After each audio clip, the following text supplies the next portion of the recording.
Ada satu orang yang bukan kaya sekali, itu cukup kaya lah, ya. Dia 1 tahun itu 1 bulan lah income-nya kurang lebih sekitar 200-300 juta.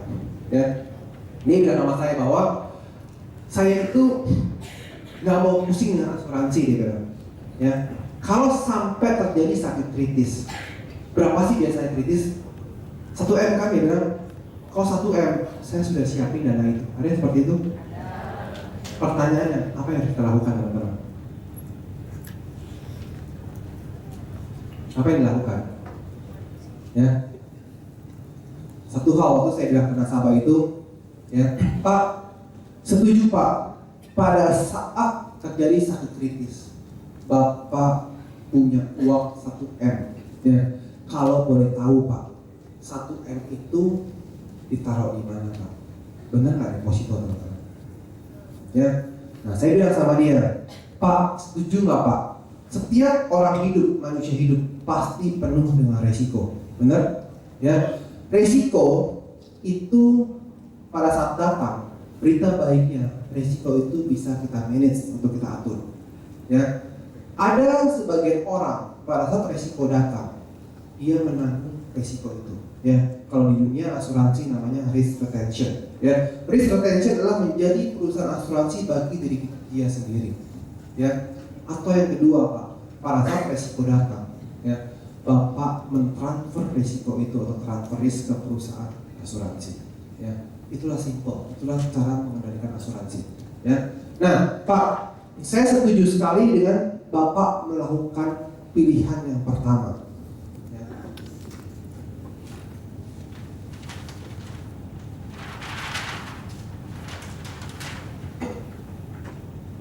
Tadi dia bilang 1 miliar ditaruh di deposito.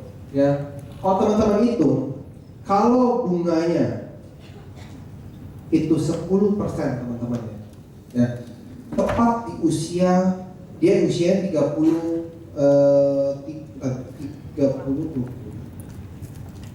ya, 30 tahun usianya, ya.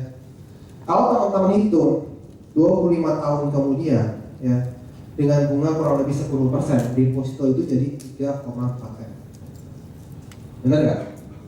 Ya, itu hitungan financial planning. Jadi saya bilang, Pak, tadi Bapak memilih cara pertama adalah menjadi perusahaan asuransi bagi diri Bapak sendiri. Ya, 1 M ini Bapak taruh deposito dengan bunga 10%, maka 25 tahun kemudian akan jadi 3,4 miliar. Ya, keuntungannya apa Pak? Yang pertama, kita berharap sehat Pak. Kalau berharap sehat, otomatis depositonya akan tumbuh menjadi 3,4 miliar. Benar? Ya, tapi kerugiannya Pak, kalau kita taruh di deposito sudah jelas Pak, bunganya di bawah inflasi. Ya, sehingga uang 3,4 miliar di usia Bapak 55 tahun sudah tidak ada artinya. Benar? Nah Pak, ada satu cara di asuransi di mana Bapak bisa memanage risiko tersebut dan tanpa Bapak kehilangan 1 miliar. Caranya gimana? Adalah, Pak, 200 jutanya titipin ke saya Pak, 800 jutanya biarin di deposito. Ya, 200 jutanya Pak, Bapak masukin ini single premi teman-teman, ya. Single premi 200 juta. Kalau teman-teman lihat, beli UP sakit kritis 1 miliar. Ya, in case terjadi sesuatu, 200 juta dia sudah berlipat ganda jadi 1 miliar. Ya, saya bilang sama dia, Pak, berarti otomatis kalau Bapak melakukan cara seperti ini, 800 jutanya Pak, daripada ditaruh di deposito, boleh dong Pak ditaruh di tempat yang lebih berisiko sedikit, namanya investasi. Ya, 800 jutanya Pak, titipin ke saya juga Pak.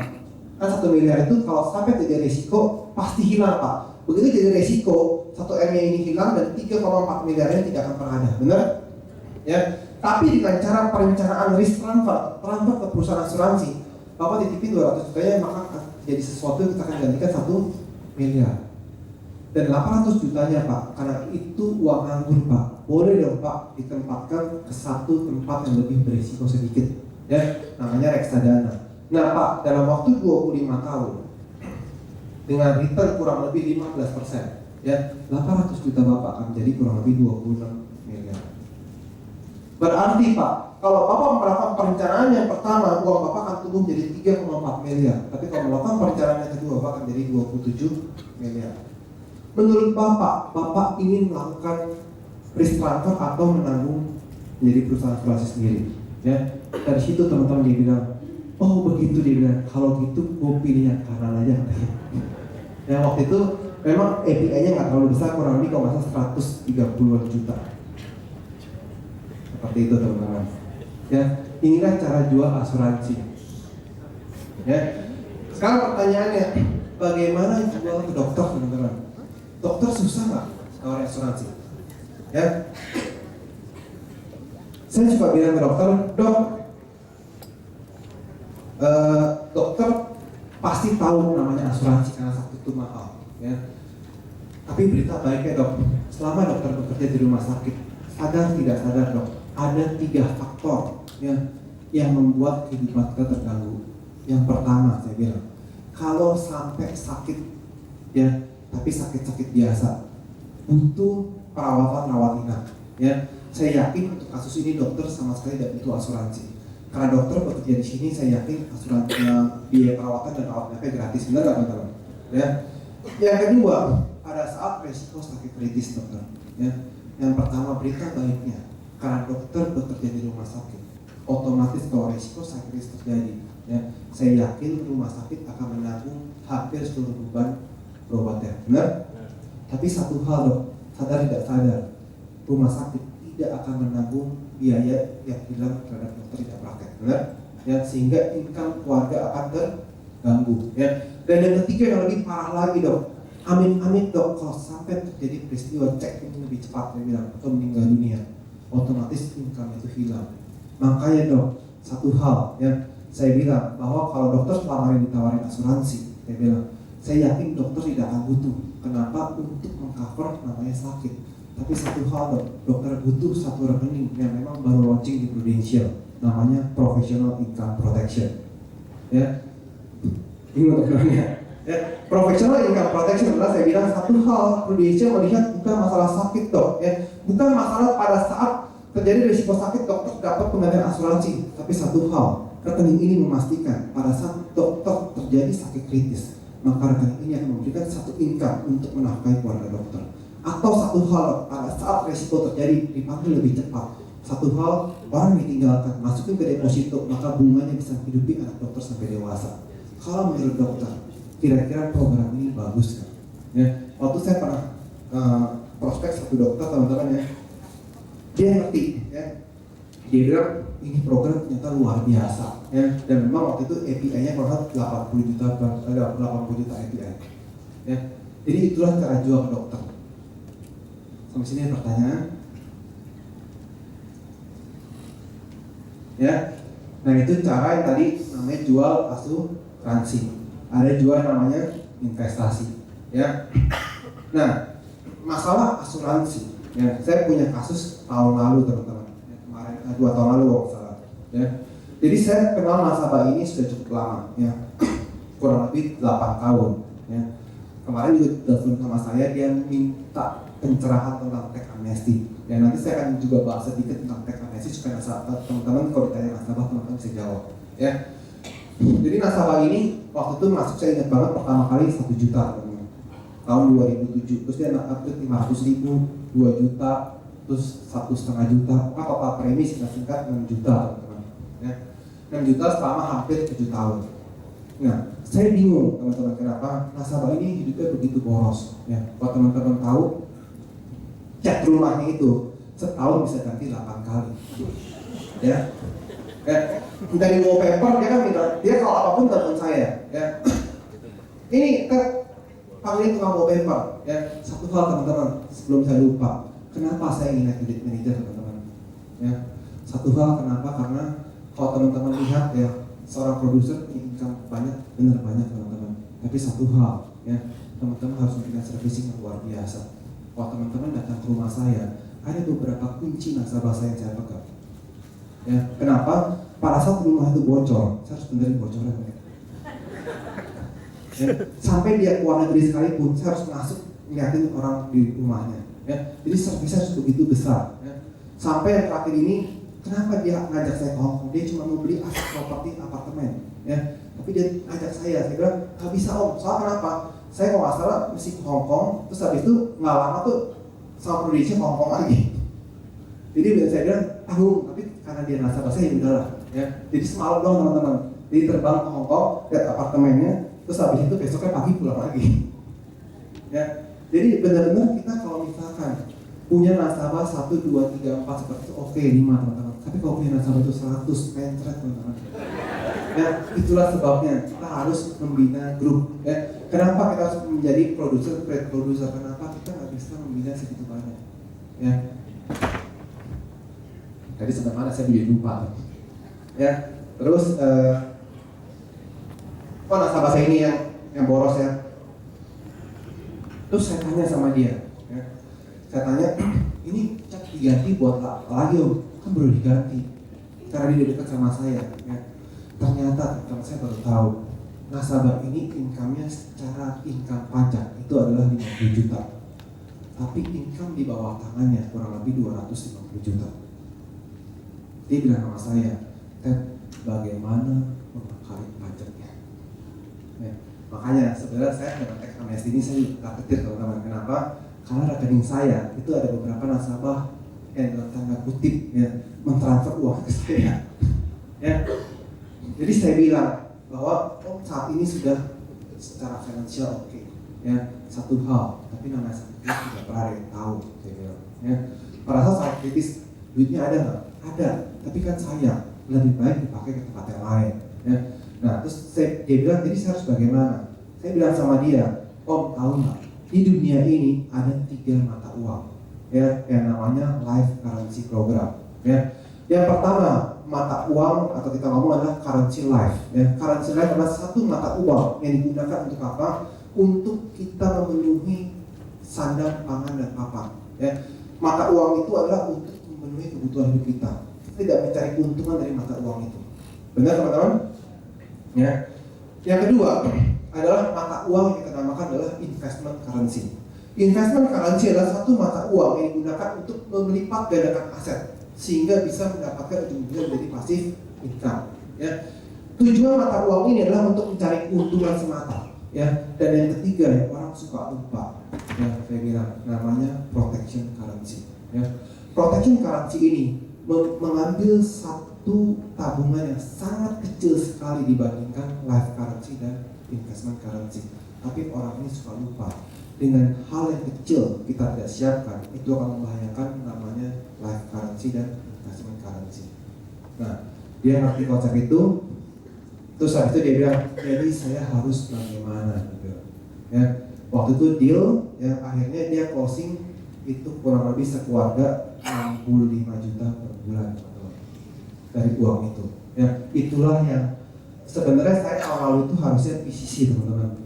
Cuma satu hal, karena masalah pajak teman-teman ya. Teman-teman tahu kan pajaknya itu sangat besar sekali ya. Pajak itu benar-benar kalau kita lihat beli satu mobil itu 1 tahun bisa. Benar nggak teman-teman? Ya, akhirnya saya split ke mama saya ya, sehingga itu PCC nggak dapat ya. Jadi dari nasabah itu saya dapat seperti itu cara jualan ya.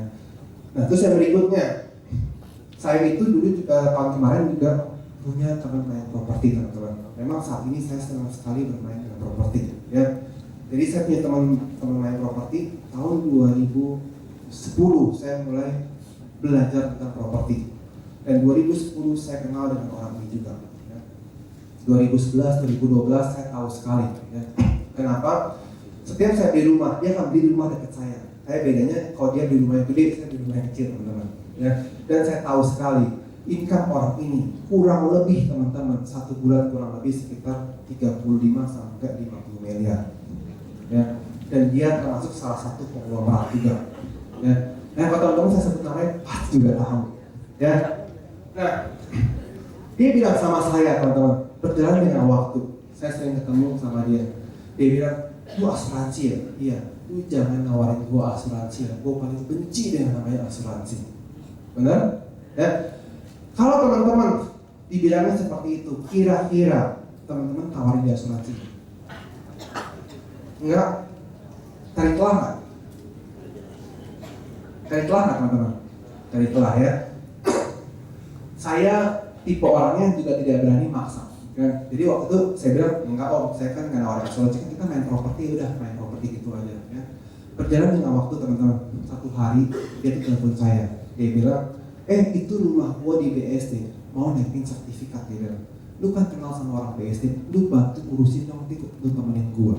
Ya, singkat cerita penaikan sertifikat itu beres teman-teman. Setelah beres, dia bilang sama saya, lu masih di asuransi. Nah, kalau begitu teman-teman, kira-kira berita bagus gak teman-teman? Bagus ya, kira-kira tawarin asuransi nggak? Tawarin ya?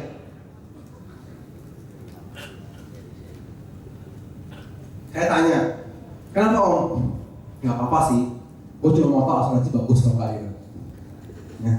Karena gini dia bilang, ponakan gue kemarin itu jadi agen asuransi. Dia datang ke rumah gue, dia bilang. Ya, dia bilang katanya, om masuklah kecil-kecilnya bantu saya. Kalau sampai bantu saya, kan lumayan om dapat pahala lebih besar. Ya, namanya ponakan, gue gak gede-gede nih, dia bilang. Gua sama istri ya 18-15 juta per bulan. Langsung teman-teman sakit dan sebenarnya. Tapi satu hal teman-teman, apa yang saya lakukan? Saya lakukan cuma satu hal. Saya bilang adalah, waduh, nggak apa-apa om, bantu saudara itu pahalanya besar. Saya bilang. Ya, otomatis saya juga senang. Kenapa? Teman saya, ya, walaupun hanya membantu, tapi saya yakin om akan dapat benefit yang sangat luar biasa di asuransi nanti kemudian hari. Nah, terus saya bilang sama dia, om, kan kita ini suka main properti, saya bilang, ya, om pernah tahu nggak namanya kita ngomong adalah estate cash plan? Terus dia bilang, apa itu? Itu program baru dari Prudential, saya bilang. Apa itu? Dia bilang, tanya keponakan om dulu, kenapa? Mumpung om masih baru buka 1 bulan, kalau bisa diubah langsung, itu program bagus sekali, tanya dulu. Gue tanyain, ya. 5 hari kemudian teman-teman dia telepon saya, dia bilang, kata ponakan gue nggak ada program seperti itu. Ya. Nah setelah itu, udah seperti itu, benar om. Saya ingin tanyain ke ponakan om supaya om tahu bahwa produk ini memang produk tailor made. Produk ini tidak dijual oleh tenaga pemasaran Prudential, hanya financial konsultan Prudential yang menjual produk itu. Dan di Indonesia cuma ada 8 om, saya bilang. Itu cuma kata-kata saya dong.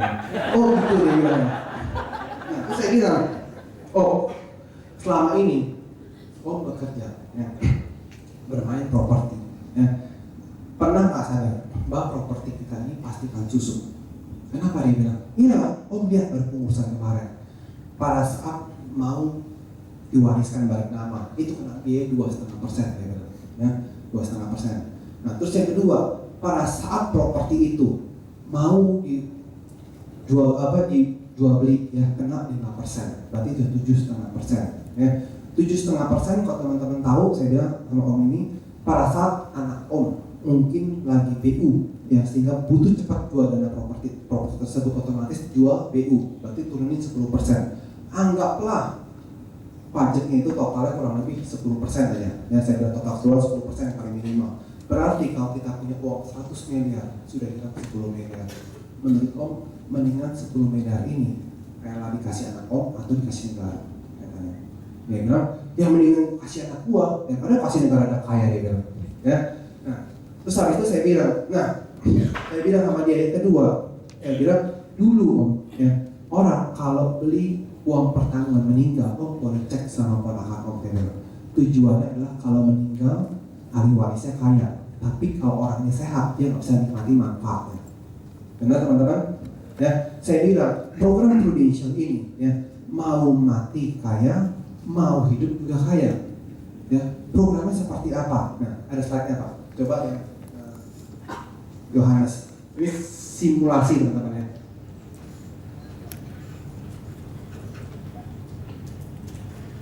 SMA-nya Pak.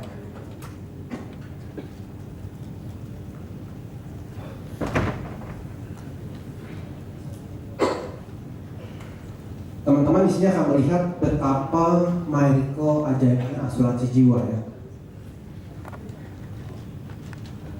Teman-teman lihat, ini sambil contoh, usia orang ini 42 tahun teman-teman, ya.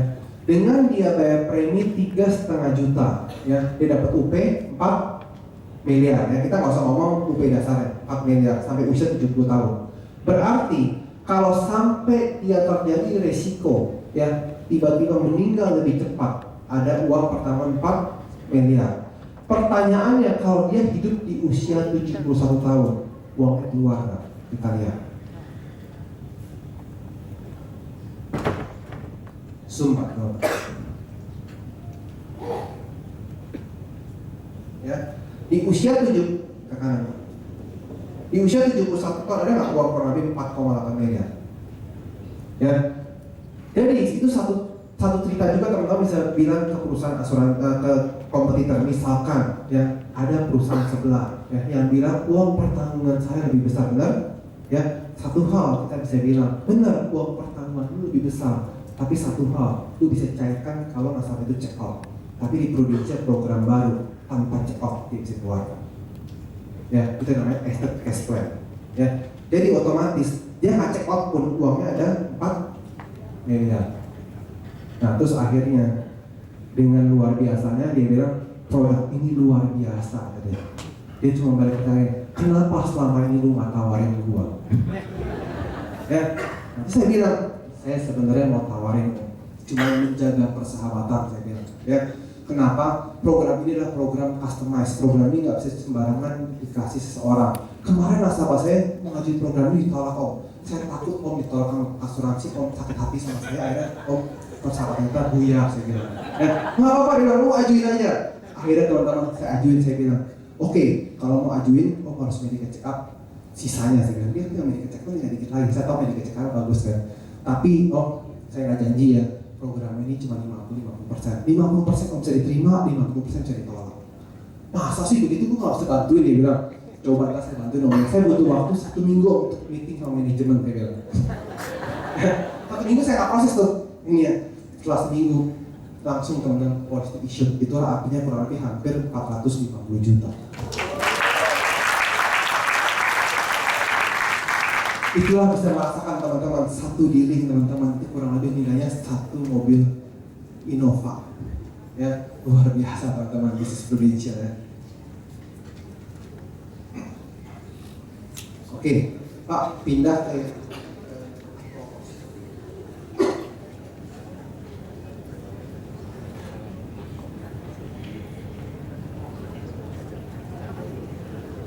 teman-teman. Ada nggak kompetitor yang bilang bahwa produk HS kita mahal? Banyak, ya.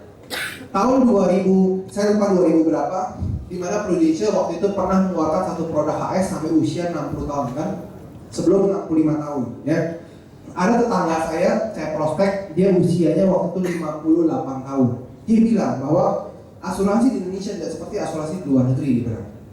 Ya, asuransi di luar negeri mau mengcover seseorang yang sudah usianya lanjut, sedangkan di Indonesia yang mulai sehat-sehat aja.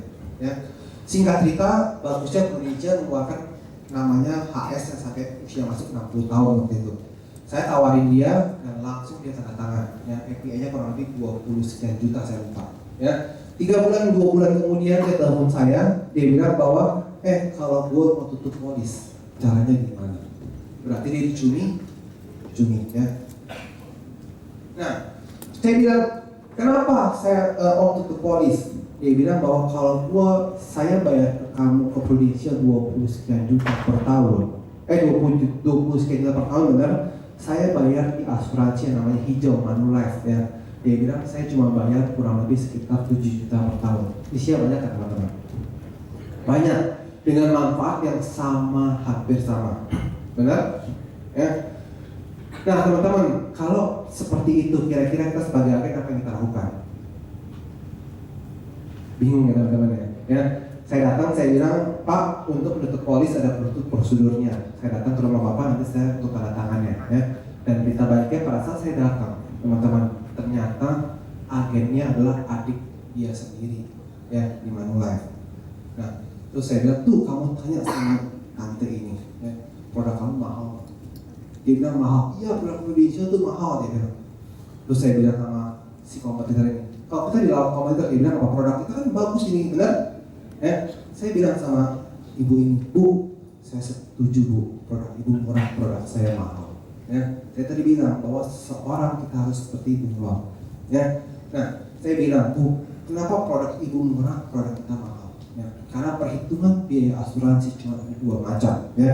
Yang pertama adalah actual cost, adalah menghitung biaya asuransi sesungguhnya ya. Setuju nggak Bu? Bahwa usia semakin tinggi, risiko semakin besar, benar? Ya. Dan biaya asuransi akan semakin mahal. Kenapa produk ibu lebih murah daripada kita? Ya, karena satu hal, produk ibu menggunakan sistem actual cost. Ya, actual cost adalah biaya aktual ya, dimana misalkan usia 30 tahun, maka nasabah akan tagih biaya usia 30 tahun. Teman-teman lihat ya, pada saat usia 55 tahun ke atas, produk yang sistem seperti ini sangat mahal sekali, benar? Ya, sehingga otomatis produk ini bagus nggak teman-teman? Bagus? Ya, tergantung ya untuk apa. Untuk level-level perusahaan, produk ini sangat bagus sekali. Kenapa? Pada saat kita punya karyawan, kita tidak perlu memastikan karyawan itu sampai usia meninggal. Ya, karena setahun 2 tahun dia buka produk, dia bisa keluar dari perusahaan. Sehingga ini adalah produk yang paling cocok. Nah, produk ini tidak ada kontrak asuransi dan umumnya sampai proteksi 65 tahun. Premi variabel bisa meningkat dan cocok untuk perusahaan. Ya. Dan yang jelas produk ini produk hangus teman-teman ya. Nah, level premium, kenapa Prudential lebih tinggi preminya ya? Untuk jangka pendek teman-teman, produk actual cost lebih murah. Tapi untuk jangka panjang, teman-teman boleh hitung produk kita jauh lebih murah ya. Level premium, semakin tinggi usia resiko semakin meningkat dan biaya asuransi semakin besar ya. Kenapa produk Prudential mahal? Karena produk Prudential itu sebenarnya bukan mahal, tapi dia menggunakan metode yang lebih berbeda dengan namanya level premium ya. Level premium adalah pada saat nasabah itu usia 30 tahun, Prudential mencas ke nasabah itu 33 atau 35 di usianya, sehingga lebih mahal biayanya sedikit ya.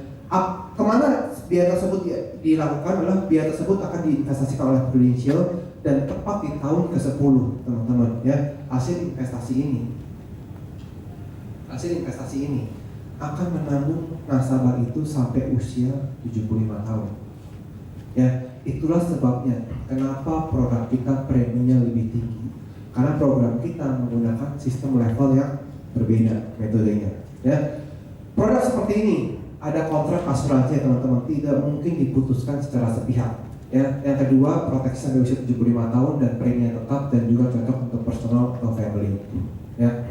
Nah, terus saya bilang sama si ibu ini, tante, kalau ada produk sebenarnya menurut tante produk Prudential dulu memang mahal tante, tapi sejak om masuk ini produk banyak perubahan. Saya bilang produk ini sudah mengcover sistem level premium. Saya bilang itu aja ya. Menurut tante, kalau misalnya ada produk seperti ini, tante pilih actual cost level premium. Wah, dia bilang ternyata saya salah sangka. Dia bilang Prudential ternyata mahal di depan aja, tapi metodenya ternyata berbeda. Nah, akhirnya teman-teman, nasabah ini nggak jadi tutup, tapi si tante ini agen Manulife buka 5 juta per bulan teman-teman ya.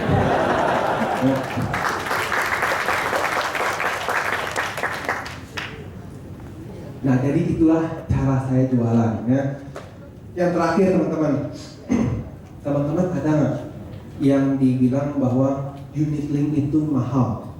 Lebih baik saya asuransi yang hangus, ada? Ya. Satu hal teman-teman, teman saya adalah Widwina Hartanto ya. Dia adalah type financial planner ya. Dia pernah melakukan hal itu, tapi juga dia waktu itu sempat ditegur ya. Kalau teman-teman tahu Freddy Peror tahu yang dulu anti unit link ya, saat ini berita bagus ya, dia tidak punya certified financial planner lagi ya, karena dia menjalankan produk investasi ya. Satu cara atau rule aturan kita, kode etiknya adalah kita tidak boleh menjalankan investasi sebagai seorang profesional financial planner ya. Jadi kalau teman-teman tahu waktu itu adalah Widwina bilang bahwa lebih baik kita investasi sendiri, asuransi sendiri ya. Akhirnya ada beberapa nasabah yang terpengaruh akan hal itu ya. Kalau hal itu terjadi teman-teman, saya suka bilang ke nasabah ya, asuransi pertama kali ada di dunia ini yang namanya adalah term insurance ya. Term insurance adalah asuransi hangus ya, di mana asuransi ini mengcover sesuatu yang besar tapi tidak ada nilai tunai. Tujuannya apa? Tujuan asuransi dibentuk adalah untuk pada saat orang ini baru bekerja, dia belum punya income yang cukup, sehingga otomatis dia butuh perlindungan yang cukup baik, dia harus membeli asuransi term insurance yang hangus ini.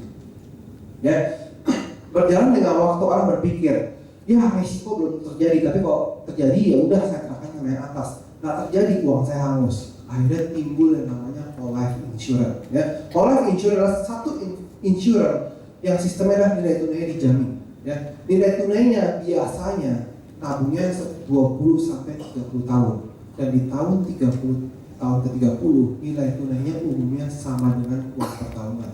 Itulah whole life insurance. Ya. Yang ketiga, orang berpikir bahwa asuransi ini terlalu panjang. Ya, akhirnya timbul lagi satu metode baru yang namanya dwiguna atau endowment insurance. Ya, endowment insurance adalah satu asuransi yang seperti unit link, di mana dananya diinvestasikan dan terbuka. Biasanya returnnya dijamin. Tapi satu hal, kalau kita mau mengubah produknya, nggak bisa major seperti Prudential. Ya, kita harus tutup polis itu dan buka polis baru. Itulah endowment, sehingga banyak merugikan nasabah. Nah, saya bilang ke mereka, saya bilang, Pak, dengan kondisi seperti itu, nasabah banyak yang komplain dan melihat peluang bagaimana terbaiknya. Akhirnya muncul satu namanya unit link. Ya, kalau teman-teman tahu, ada yang tahu nggak unit link pertama kali dijual oleh siapa? Prudential. Ya, teman-teman, unit link pertama kali dijual bukan oleh Prudential. Ya, unit link pertama kali dijual oleh Panin Life. Ya, dan dia dijual tapi kurang sukses. Ya, pada saat masuk, berarti unit link, saya bilang unit link itu yang pertama fleksibel. Ya, sangat fleksibel, bisa diubah kapanpun kita mau. Ya, nilai tunainya tidak dijamin. Kenapa? Kalau investasinya tinggi, ya kita sama-sama menerima keuntungan. Tapi kok investasinya rendah, otomatis kita sama-sama menderita kerugian. Sehingga itulah unit link dilahirkan. Nah, jadi kalau nasabah tanya kenapa saya harus invest unit link, itulah jawabannya, teman-teman. Dan itulah dasar dari hukum asuransi. Ya, sampai sini ada pertanyaan nggak? Pasti bingung ya. Ya, teman-teman, itulah kita harus belajar namanya insurance. Kalau di financial planning namanya insurance planning, kita belajar tentang beberapa macam produk asuransi. Ya, dan teman-teman boleh berbangga. Ya, ternyata teman-teman satu-satunya perusahaan ya yang memperlakukan lapse guarantee adalah Prudential.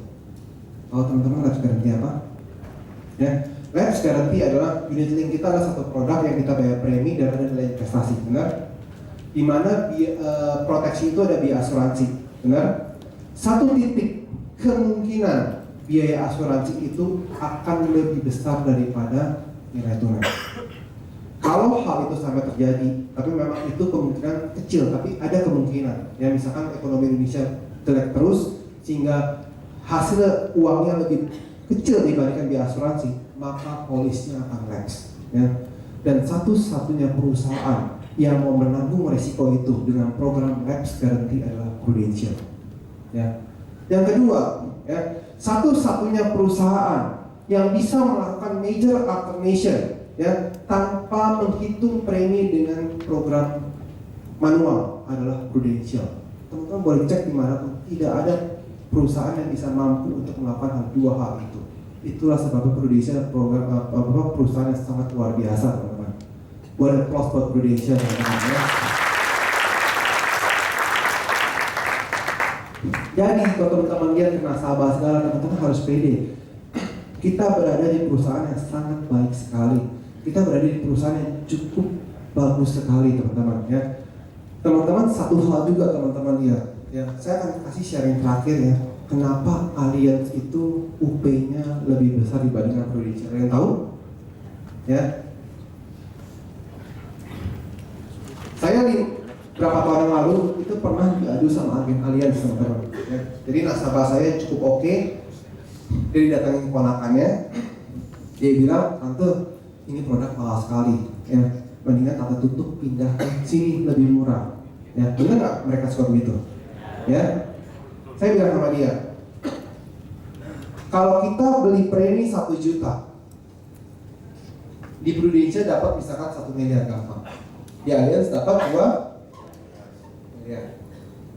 Ya, pertanyaannya, ya, 1 miliar misalkan biaya asuransinya 1.000, 2 miliar mungkin nggak 1.000? Mungkin? Tidak mungkin. Pasti kurang lebih 1.800 sampai 1.900. Benar? Tidak mungkin biaya asuransi itu sama. Pertanyaannya sekarang, unit link adalah satu investasi. Pada saat tahun ke-6 kita ngomong, ya, tahun ke-6 di mana investasi balik 100%, dipotong namanya biaya asuransi. Ya, 100% kalau yang dia janjikan adalah 20% masalah ya, saya lupa 20 atau 18% kalau itu. 20% atau 18% kan? Nah, itu otomatis nilai tunainya bagus kan? Bagus. Ya. Tapi kalau misalkan ternyata investasi lagi buruk, ternyata minus 35%. Pertanyaannya, biaya asuransi bisa minus kan, teman-teman? Nggak bisa, ya. Kalau sampai hal itu terjadi, apalagi perusahaan tidak punya namanya lapse guarantee program, policy lapse kan?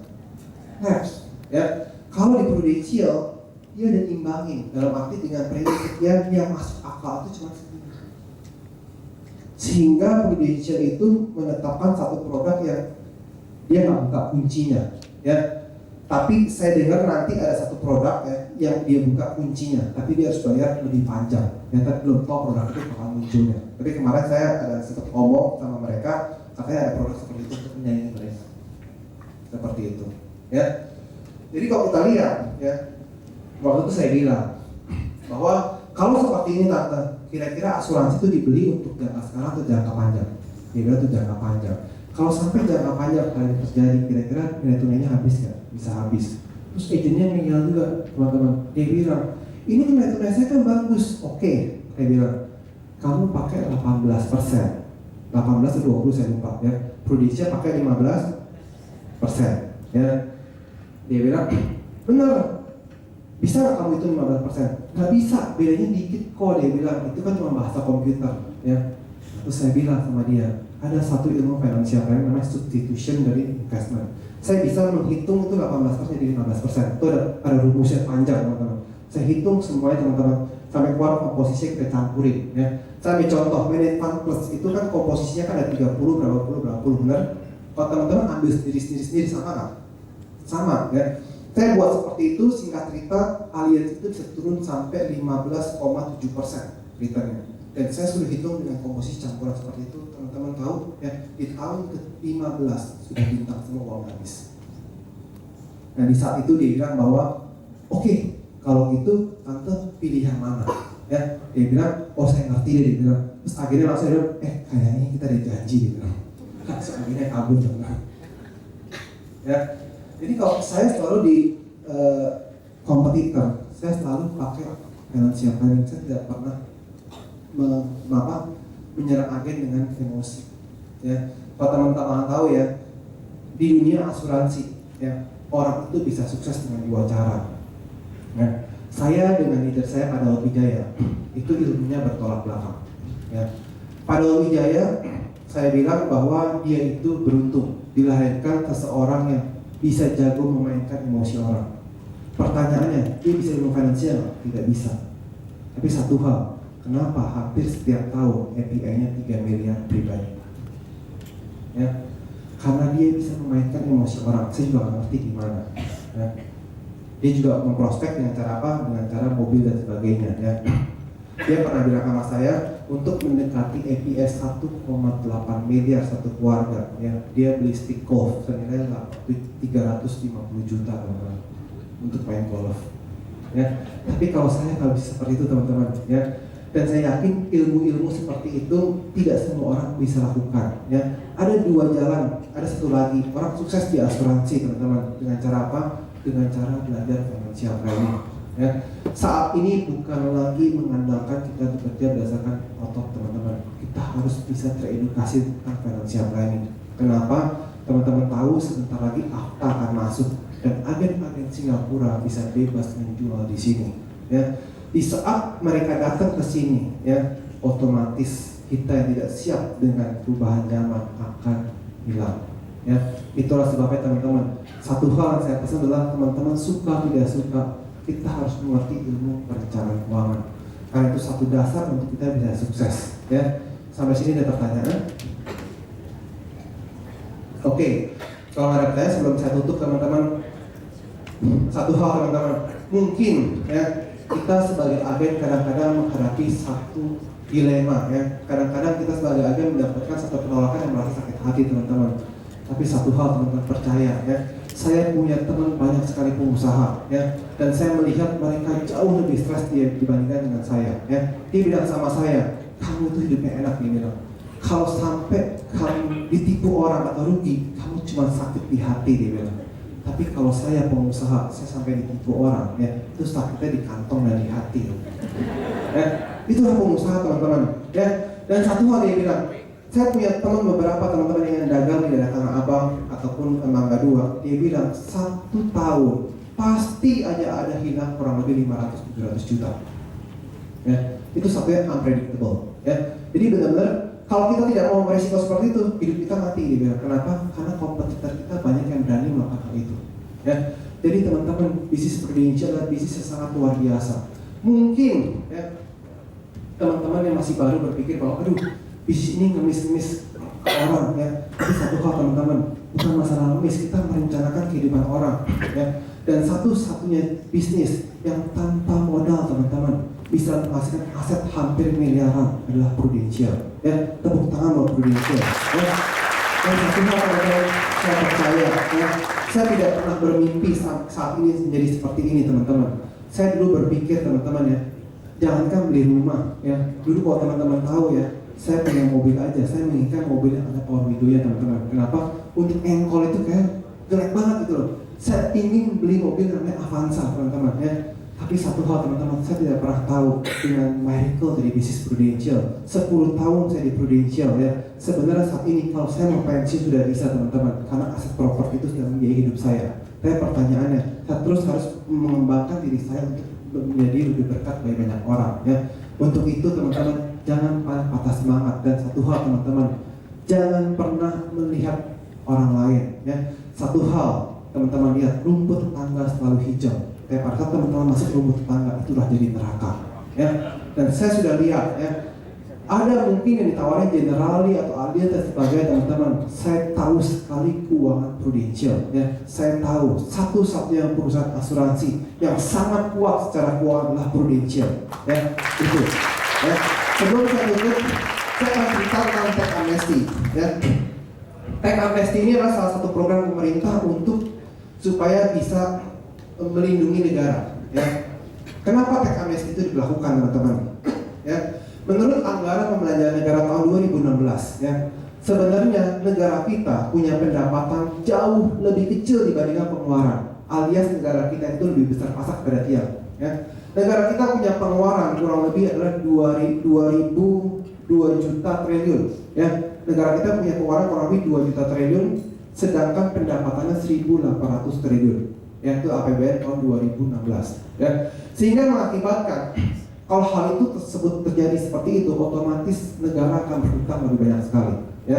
Sehingga dengan cara bagaimana? Dengan cara melakukan tax amnesty. Tax amnesty adalah pemerintah meminta untuk orang-orang yang dulu pernah menaruh asetnya di luar negeri atau menyembunyikan tanpa melaporkan pajak. Ya udah, saya sebagai pemerintah tidak akan menghukum kamu, tapi kamu cukup bayar uang tebusan ya. Berapa besar uang tebusannya? Adalah kalau teman-teman tarik asetnya dari dalam negeri, teman-teman laporin, saya punya uang 1 miliar ini, saya waktu itu nggak laporin, saya laporin sekarang ya karena tax amnesty, teman-teman akan kena uang tebusan cuma 2% ya.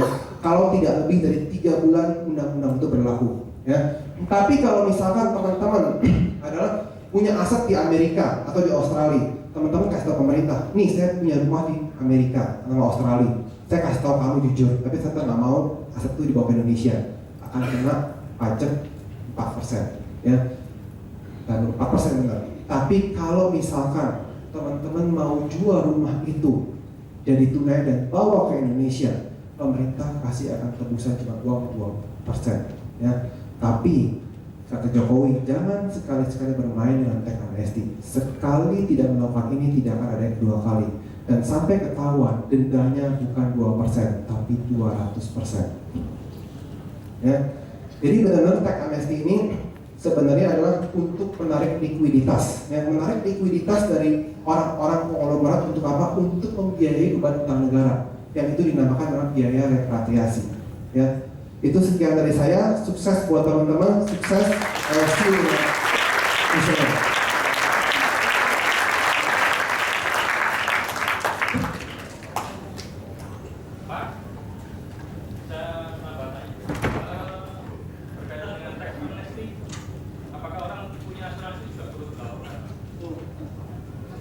Itu bagus tadi saya lupa ya.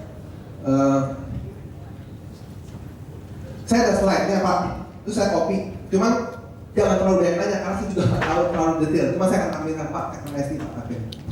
Oke. Tax amnesty adalah latar belakang tujuan dan manfaat bagi kita. Ini teman-teman bisa lihat ya. Kalau kita lihat pendapatan negara adalah 1.800 triliun, yang pengeluarannya belanja 2.095 triliun. Sehingga negara punya defisit 273 triliun. Ya, itu kenapa negara melakukan tax amnesty. Ya, ini dasarnya. Nah, ini pendapatan negara porsinya seperti ini. Ya. Nah, ini kalau teman-teman tahu, target 2015 itu sebenarnya 1.250 sekian triliun, baru terrealisasi 1.000 sekian triliun ya. Dan kalau teman-teman tahu, Jokowi itu ingin menggenjot tax amnesty bisa masuk ke negara aset 200 triliun.